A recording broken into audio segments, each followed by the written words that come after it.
warahmatullahi wabarakatuh. Kembali berjumpa dengan saya, Hersuna Arif, dari Forum News Network.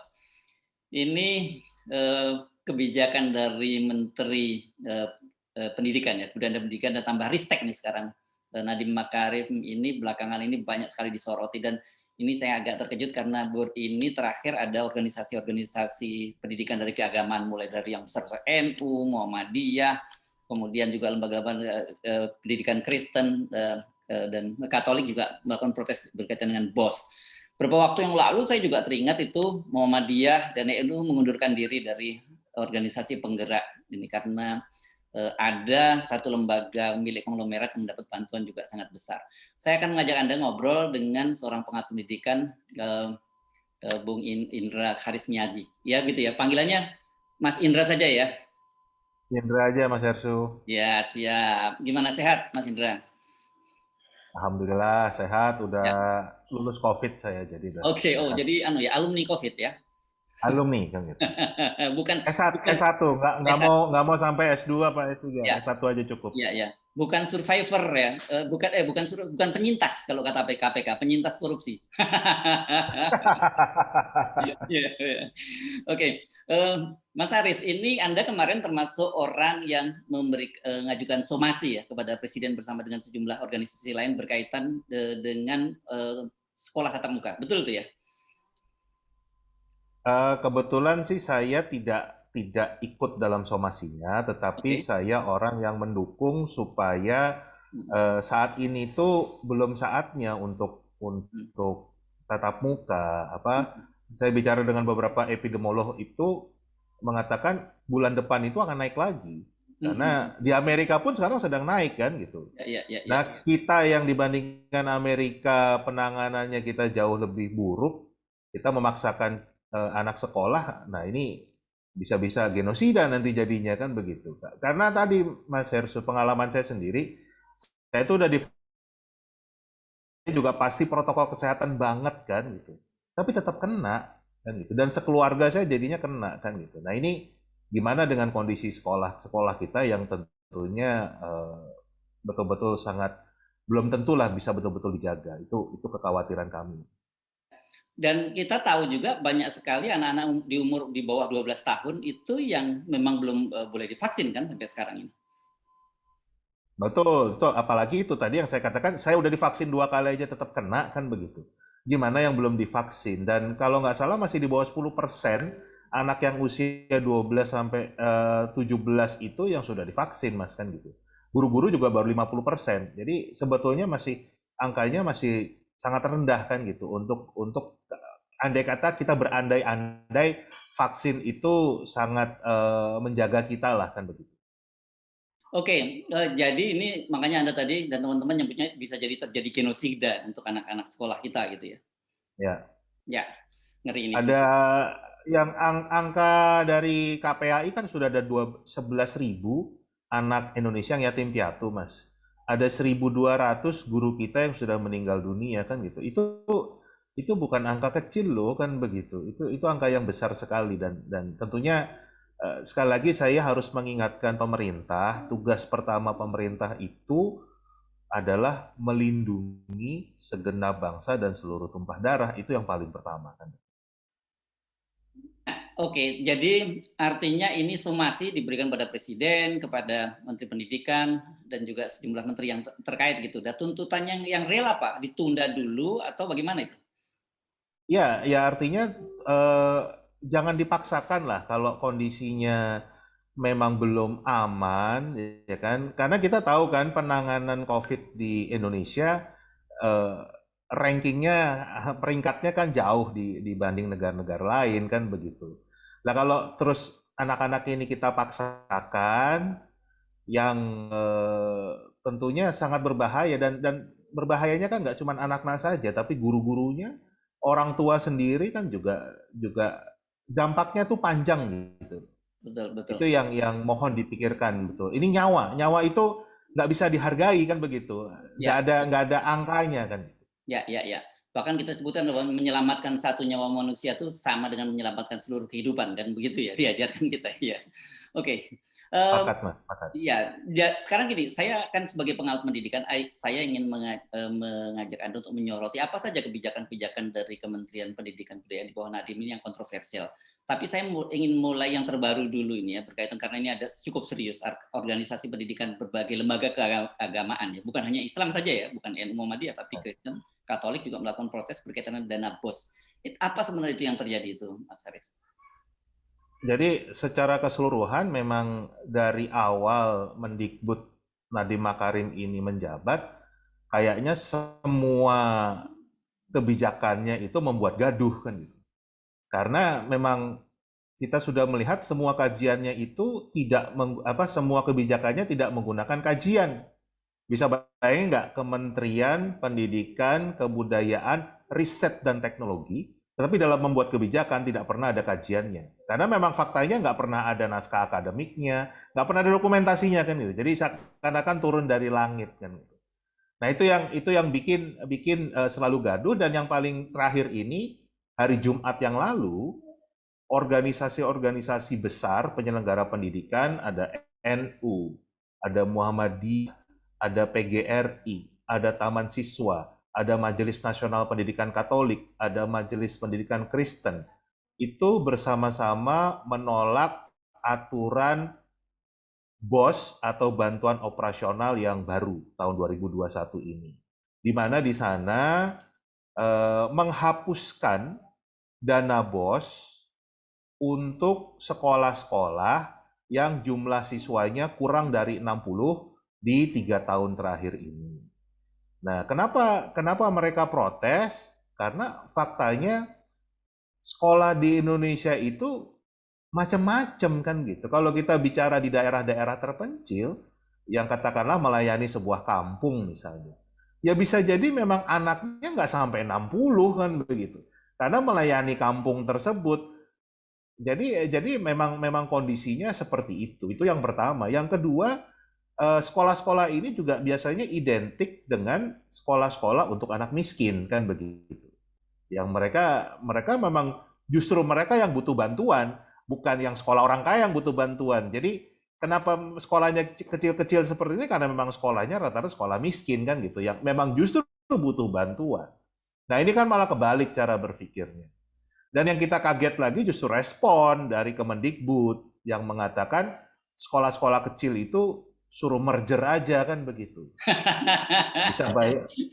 Ya menarik ini kalau suruh merger ini saya sudah bisa membayangkan tuh nanti jadi terjadi kawin silang antara Muhammadiyah dengan NU, antara NU dengan Kristen dan Katolik, Muhammadiyah Katolik gitu ya, Mas Indra ya.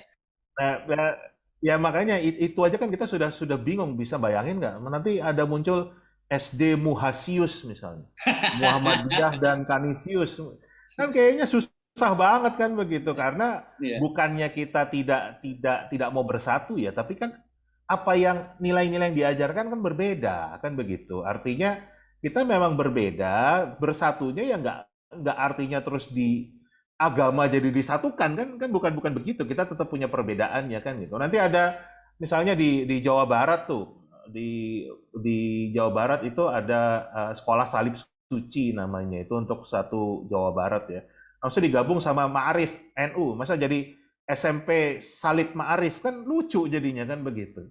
Nah itu contoh aja, belum lagi kalau kita bicara sekolah-sekolah yang memang jaraknya bisa puluhan kilometer, Mas, ya kan? Dan anak-anaknya ke sekolah jalan kaki. Gimana caranya kalau misalnya 10 kilo aja, terus mau merger sekolahnya?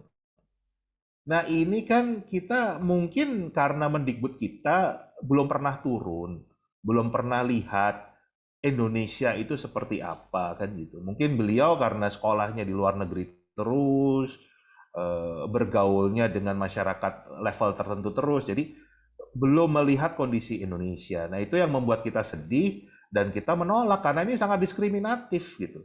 Dana BOS itu kan harusnya untuk semua anak Indonesia, bukan hanya mereka yang sekolah di sekolah besar saja.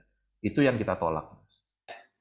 Ya tadi kalau memang susah membayangkan tadi itu Ma'arif, yang kita sering dengar bercanda kan Muhammad NU gitu ya, kalau Muhammadiyah sama Nah, NU masih nyambung lah gitu ya, tapi kalau punya itu aja susah Mas kan gitu. Oke, ya. Jadi ini makanya saya lihat saya agak terkejut gitu ketika, wah ini kok bukan hanya lembaga-lembaga Islam biasanya gitu, tapi ini Ya. ternyata Kristen, Katolik, termasuk juga tadi ada disebut Taman Siswa dan PGRI semua kompak. Nah ini sampai di mana kemudian langkah lebih lanjut dan apa tindakan dari Kemendikbud? Ya, tadi karena ini baru Jumat kemarin, secara resmi sih mereka baru menyatakan tadi apa kalau ya itu tadi suruh merger aja sekolahnya kan gitu. Jadi sesuatu yang tidak melihat betul yang tadi saya katakan di awal lah. Apakah kebijakan ini memang sudah berdasarkan sebuah kajian? Ya kan? Mana naskah akademiknya kan gitu. Kita sebagai orang pendidikan kan selalu nanya itu, mana kajiannya? Ini Kementerian Riset loh, kok bikin kebijakan nggak ada kajiannya kan begitu. Cuman suka-sukanya aja, jadi Merdeka Belajar jadi suka-suka aja kan gitu kan nggak seperti Ya, ini yang kedua saya mencatat organisasi-organisasi keagamaan, lembaga pendidikan keagamaan mempersoalkan bahkan waktu itu seperti saya sebut langkahnya drastis ya. Muhammadiyah dan NU waktu itu mundur dari organisasi penggerak ya. Nah, Anda ya. bisa rinci apa saja catatan-catatan Anda berkaitan dengan kebijakan yang ngawur deh gitu, atau kalau ada yang super ngawur Anda mungkin bisa bisa mana yang paling ini yang ngawur, ini yang paling super ngawur yang mana gitu. Yang paling super ngawur ini kita kebetulan baru saja selesai diskusi, Mas. Dan itu yang memberikan legal opinion itu malah seorang profesor dari Unpar dan juga profesor dari UPI yang mengatakan Mendikbud ini sudah melanggar hukum. Gitu. Jadi banyak hukum yang ditabrak kan begitu. Ya termasuk kita bicara yang kita baru bahas ini dana BOS itu kan memang harusnya setiap anak Indonesia punya hak untuk bersekolah dan bahkan pemerintah jadi ada tuh di Undang-Undang Dasar yang mengatakan setiap warga negara itu wajib ikut pendidikan dasar dan pemerintah wajib membiayainya. Nah ini kan diwujudkan selama ini dengan dana BOS. Nah dengan dana BOS-nya ini dihapus berarti kan sudah melanggar Undang-Undang Dasar. Ya kan? Jadi sudah berkali-kali Mendikbud ini melanggar hukum, menabrak konstitusi kita, tetapi ya dibiarkan saja. Bisa dibayangkan nggak kalau misalnya orang yang paling bertanggung jawab terhadap pendidikan malah mengajarkan kita untuk melanggar hukum, dampaknya apa sih Mas buat anak-anak kita Mas? Ini kan kita punya filosofi Ingarso Sungtulodo kan, selalu guru itu menjadi digugu dan dituru, jadi Ya. suri toladan. Tapi diajarin, udahlah hukum tabrak aja, langgar aja, nggak peduli dengan hukum. Ini apa yang kira-kira mau kita tanamkan ke anak-anak kita? Ya, ya, ya. Oke, ada beberapa kebijakan kalau nggak salah soal BSNP gitu ya. Terus Ya, kemudian betul. apalagi soal assessment dan banyak lagi yang kebijakan-kebijakan kontroversial. Belum lagi kalau kita kemarin ngomong beberapa waktu yang lalu soal kamus sejarah ya. Kamus Wah, sejarah itu kan juga bikin kacau. Mungkin Anda bisa review beberapa program lain yang membuat keributan, kegaduhan. banyak banget Mas ya. Ini yang tadi, paling baru kan tadi BOS, kemudian pembubaran BSNP. BSNP itu juga dibubarkan itu melanggar undang-undang Sisdiknas kan begitu. Jadi sudah terbiasa nih melanggar hukum nih. Tadi juga sudah dibahas seperti itu. Kemudian laptop 17 triliun kan gitu. Ya, Yang kita tahu laptopnya itu di Malaysia gagal kan gitu. ya, Tapi ya. dipakai di Indonesia kan begitu. Ada Tanpa harganya kajian. juga ya, harganya yang terlalu mahal gitu ya. Nah, itu salah satunya lah, tapi Hmm. teknologinya sendiri itu di Malaysia sudah gagal kan gitu. Kemudian PP 57 kan peraturan pemerintah yang melanggar undang-undang Dikti kan begitu. Soal Yang apa ya PP katanya 57 ini direvisi ya? dari PP 57 soal gimana? apa? Tentang standar nasional pendidikan. Oke. Yang di sana tiba-tiba tidak menempatkan Pancasila dan bahasa Indonesia sebagai mata kuliah. Padahal kan itu ada di Undang-Undang Dikti kan begitu. Jadi ini terus-terusan dan katanya dari bulan April direvisi, diberikan waktu 30 hari. Ini sampai sekarang bulan September belum ada revisinya nih Mas kan begitu. Jadi kita juga bercanda ini menteri tapi bikin kebijakan kayak bikin skripsi kan. Tapi terus nggak dibener-benerin juga nih skripsinya kan gitu. Kapan lulusnya nih? Itu dan sepertinya semua kebijakan seperti itu ya kan selalu menuai kegaduhan termasuk Merdeka Belajar sendiri Mas. Mungkin Mas Hersu nggak tahu. Saya ini termasuk yang membongkar. Merdeka Belajar itu sebetulnya sebuah merek. Jadi sebuah merek Merek apa milik nih? perusahaan, merek dagang. Jadi sudah didaftarkan di Haki sebagai merek dagang milik perusahaan swasta yang pemiliknya itu adalah pembisik utamanya Mendikbud lah kan. Jadi kan udah hubungannya. Oh, nah kita kan protes. Masa merek dagang dijadikan program nasional kan gitu. Ini kan menjadikan menteri itu brand ambassador, menjadikan bahkan presiden brand ambassador. Ini kan berarti kan memperkaya satu kelompok.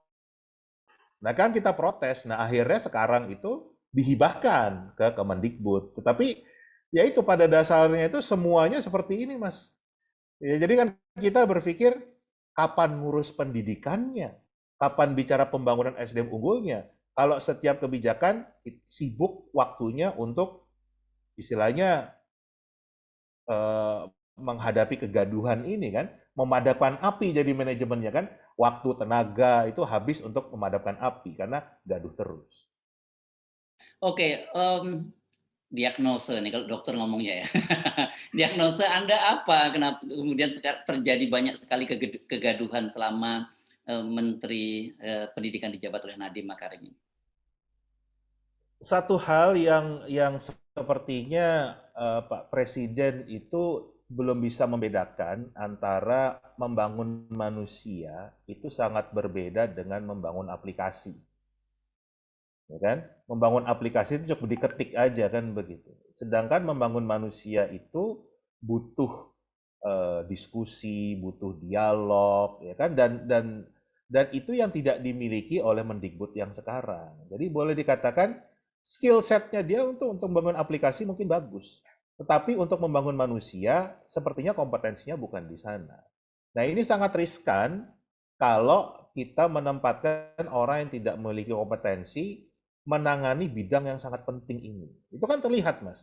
1,5 tahun anak kita terlantar, ya kan? Nggak bahkan mengatakan learning loss kan begitu. Dengan pandemi ini anak-anak belajar nggak bener kan gitu. Tapi katanya menterinya jago digital kan gitu. Ya kan? Kita semua kan berpikir kalau dia ini yang akan mengubah pendidikan kita dari tradisional, dari jadul menjadi modern, menjadi digital.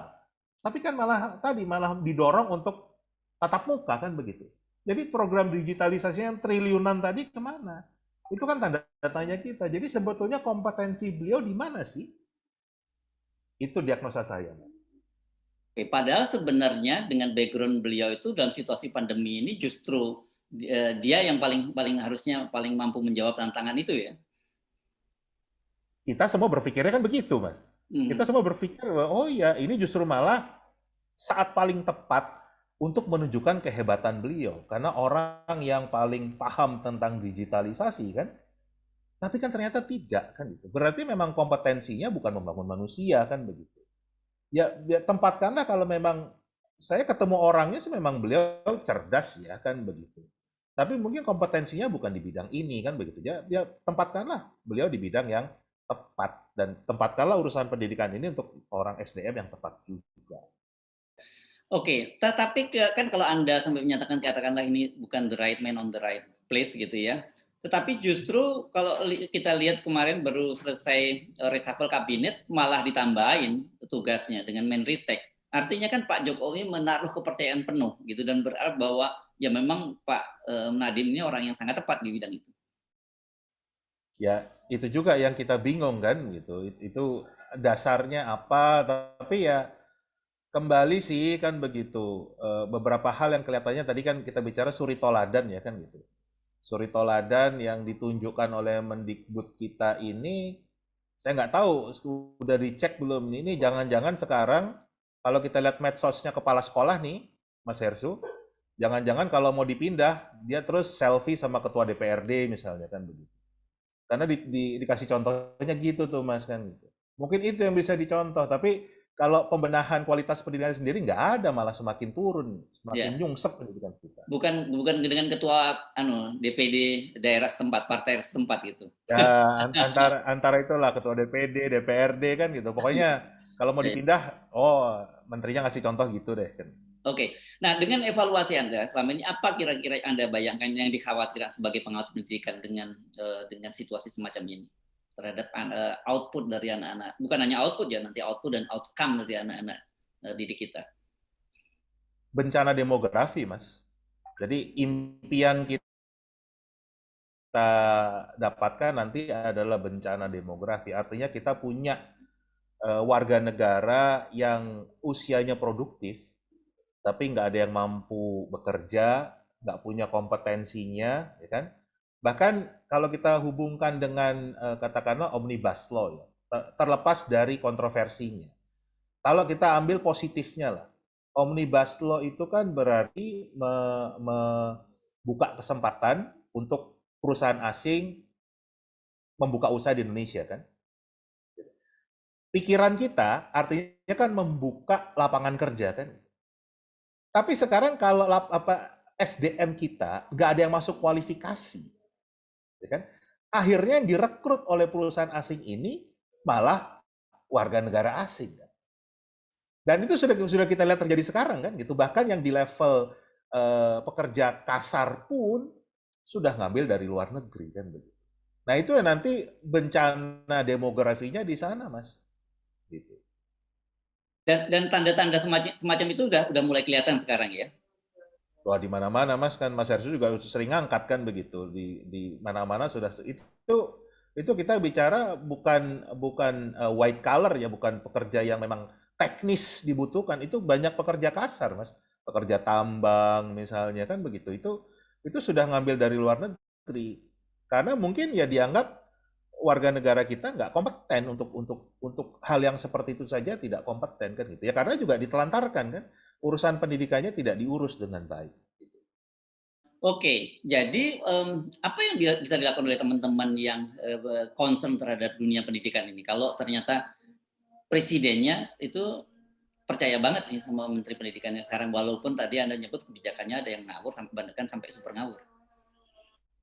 Ya, ya kami sih bersuara terus ya Mas, kami bersuara terus dan ini kan kelihatannya juga semakin keras, semakin keras, semakin keras. Yang tadinya para guru besar, para profesor itu masih diam-diam saja, sekarang sudah mulai bersuara, sudah mulai nulis di koran kan begitu, yang menunjukkan kalau ini kebijakan ngawur semua kan begitu. Ya mudah-mudahan Pak Jokowi itu mau mendengarkan kami sebagai praktisi yang memang tidak punya niat apa-apa selain memang ingin bangsa kita maju kan gitu. Kita orang pendidikan ini bukan dari partai, bukan dari punya tujuan pribadi lah. Tapi memang kita secara objektif melihat ini butuh perbaikan. Dan kita justru malah ingin mensukseskan programnya Pak Jokowi sendiri. Program beliau pembangunan SDM unggul. Ini unggul dari siapa kan gitu dengan cara yang seperti ini kan. Harusnya kan beliau juga sudah bisa menilai lah 2 tahun ini apa sih. Dan jangan sampai pandemi ini dijadikan alasan untuk kegagalan. Pandemi tidak pandemi, anak-anak kita harus dididik. Bangsa ini harus dicerdaskan. Dan itu kita harus kreatif. Ya, baik. Baik, terima kasih Mas Indra Harismiaji, pengamat pendidikan atau apa ini? Anda sebutnya lebih suka disebut apa? Sebagai pemerhati pendidikan, pengamat pendidikan atau Ya, lebih sering disebut pemerhati dan praktisi pendidikan, Mas. pemerhati dan pemerhati pendidikan. Baik. Terima kasih Mas Indra Harismiaji. Assalamualaikum warahmatullahi wabarakatuh.